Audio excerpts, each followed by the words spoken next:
The playoffs are here, and you can predict the action all the way to the finals with FanDuel Predicts. Predict the spread, the total points, and even the game-winning moments that make the playoffs. Sign up and get a $25 bonus with FanDuel Predicts. Offered by FanDuel Prediction Markets, LLC, a registered futures commission merchant. 18-plus bonus is non-withdrawable and expires 7 days after receipt. Trading derivatives involves significant risk and may not be suitable for all investors. Manage your activity with their consumer protection tools. Restrictions apply. See terms at FanDuel.com/predicts/bonus-offer-terms.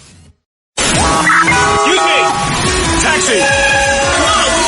This is the 77 WABC minicast.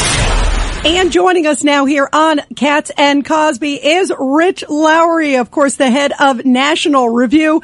Rich, your column was the best, talking about Michigan's Dearborn Democrats and maybe what's to come for the rest of the country. Tell us about it. Yeah, we had a shocking race. Not the most consequential race in the world. Is for a seat on the University of Michigan Board of Regents. But you had a guy who has praised Hezbollah, praised Qasem Soleimani, of all people, retweeted Candace Owens for the proposition that Jews are evil and demons and liars and blackmailers and murderers and all the rest of it. And he beat an upstanding guy, doesn't share my politics, but a guy named Jordan Acker, a former Obama attorney, a Jewish guy, not coincidentally, who has been, his office has been vandalized, his home vandalized, his wife's car vandalized by pro-Hamas demonstrators, and Acker is out, and this other guy named Amir Maklid is in, just a sign of what's happening in the broader Democratic Party. And, Rich, it goes with this Abdul El Sayed. He's, of course, the U.S. Senate candidate there in Michigan, a Democrat. I mean, just a few days ago, you don't even have to look back to his past. He made some really crazy stuff in his past comments, but he just recently talked about how Netanyahu's evil. He was essentially praising Hamas. He was trashing J.D. Vance. And this guy is a candidate. He's doing okay on the Democratic side. Yeah, not just doing okay. He's tied for the lead. I think he has a real chance to win that race, Senate race in Michigan, Senate primary in Michigan. And this guy Maklid, who I just mentioned, who won the Board of Regents seat for the Democratic nomination for it, campaigned with him. Also with a guy named Hassan Piker, who is kind of the hottest left-wing podcaster or streamer. Yeah, the guy who said America deserved 9/11. That reprehensible comment. Total anti-Semitic Israel hater. And this is not limited to Michigan. It's happening around the country. So the right has a problem with some podcasters who are anti-Semitic or dabbling with anti-Semitic ideas. The Democrats have a problem with their actual candidates and where the party is headed. Bernie Sanders offered a resolution in the Senate last week to cut off arms sales to Israel, got 40 votes out of 47 Senate Democrats. So the Democratic Party is moving in a real disturbing direction on this. And what worries me, Rich, is that the genie is out the bottle, and I don't know if we could put it back in. When you look around the country and people that are getting elected, in that part of the country, Minnesota, Michigan, they were naming streets after Hamas fighters. It's worrisome where the country is going. I often had thoughts about World War II and the McCarthy era.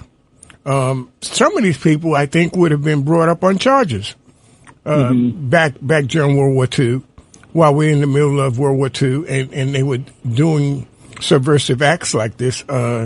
I'm not convinced that they would not have been arrested. Yeah, so I think we had some bad incidents in World War I and World War II where we're arresting people for speech, which we don't need to do today, but we can condemn this speech. And it's much broader than these ethnic enclaves in Minneapolis or Dearborn. I use the phrase Dearborn Democrats in the same sense that Gene Kilpatrick used the phrase San Francisco Democrats in the 1980s. That was a symbolic way of stating these people are coastal elites, they're out of touch, they're against the Cold War, and they're in favor of cultural permissiveness. Now it's Dearborn Democrats in the sense they hate Israel, they're all about the Palestinians and any opposition group, extremist groups that opposes Israel, and they hate the West. And I think that's the ultimate factor that's most Rich, and I mentioned the genie's out the bottle. I think you're going to see a backlash, and it'll probably start in England, where it will be ugly. We see where we're going, and it appears nobody's doing anything about it.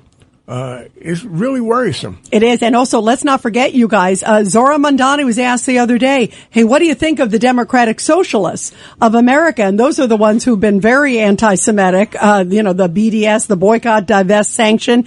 And he said, I believe in it more than ever before. Like, they're not just doubling down, they're tripling down, Rich. Yeah, absolutely. So the squad in Congress is going to get reinforcements. You're going to see more mayoral candidates in cities around America like Mamdani. So this is a very bad trend. And ultimately, they're people, they don't support the West. They think the U.S. is a source of evil around the world, and they hate Israel because they associate it with the West. And also, simplifying kind of wrongly, they consider it sort of the white power, the settler colonialist power in the Middle East. So for DEI reasons, they're also hostile to Israel. And I wouldn't be shocked if we get a Democratic president, God forbid, in 2028, if that president tries to treat Israel more like apartheid-era South Africa than a true ally of the United States. Wow, that is concerning. And Rich, I hate to say it, I think you're right that may be the case, and that is really troubling. Rich Lowry, we love you. Thank you so much, right, and thanks, guys. Thank you for sounding the alarm. Absolutely. Talk soon.